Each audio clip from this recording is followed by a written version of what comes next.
Joe Mohrfeld here with Pinthouse Brewing in Austin, Texas, and I'm here with Craft Beer and Brewing's Tip of the Week.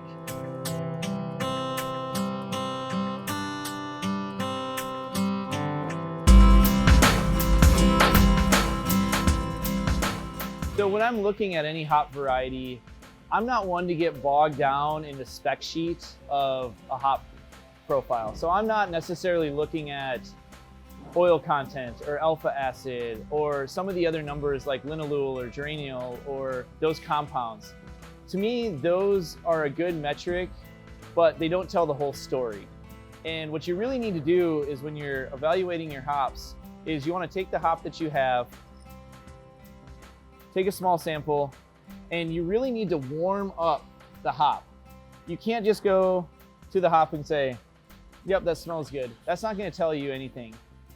The proper approach to really evaluating the hop whenever you get them or whenever you're evaluating them to select them for your beer is going in and really opening them up. And you want to slowly bring the hop to your nose, because what that's going to do is all the really subtle sulfurs are going to come off first, and you're going to smell those from further away. So as you approach, you're going to be looking for any potential off flavors. If the hop has been stored poorly, it might have some mold or cheese. If the hop was kilned at a certain temperature, you may get some burnt characteristics. But if it wasn't dried properly, you're going to get some potential characteristics you don't like. You're also going to get some stuff that maybe they missed the harvest window.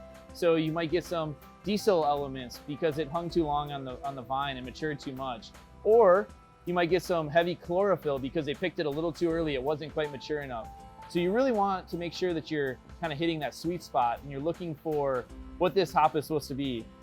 So after that, I like to continue to warm up that lupulin. You want to get it nice and warm between your palms, and then I let the hops fall, and I go in and smell what's remaining on my hands, because what I'm leaving behind is a lot of that chlorophyll.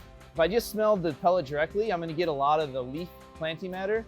That's not going to pick up in the beer. What's going to pick up in the beer is the oils that are left behind, and that's that lupulin, and that's where I'm looking for.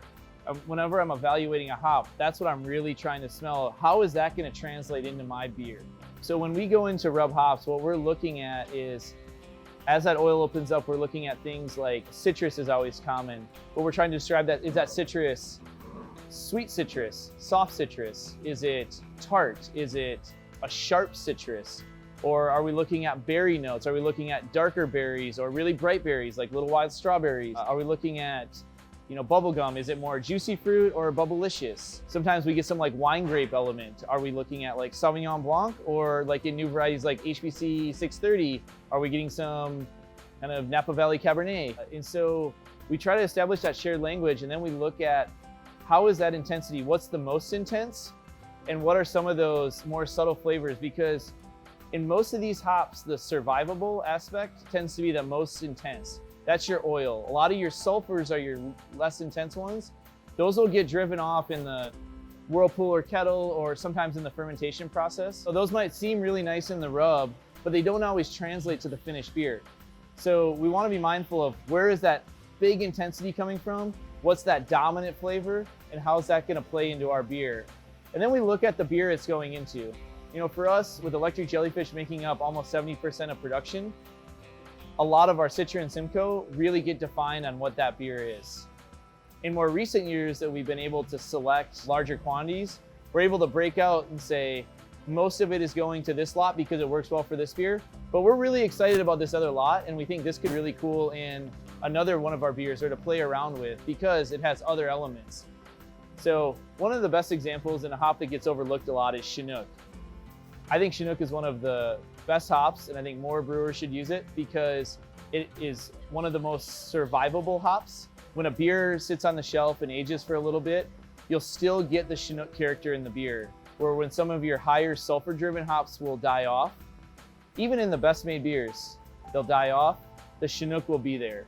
And so if you can select a Chinook that, say, has some really cool grape bubblegum mixed with pine, that's gonna create a really nice element in that beer. For more on brewing great IPAs that transcend style, click the link below.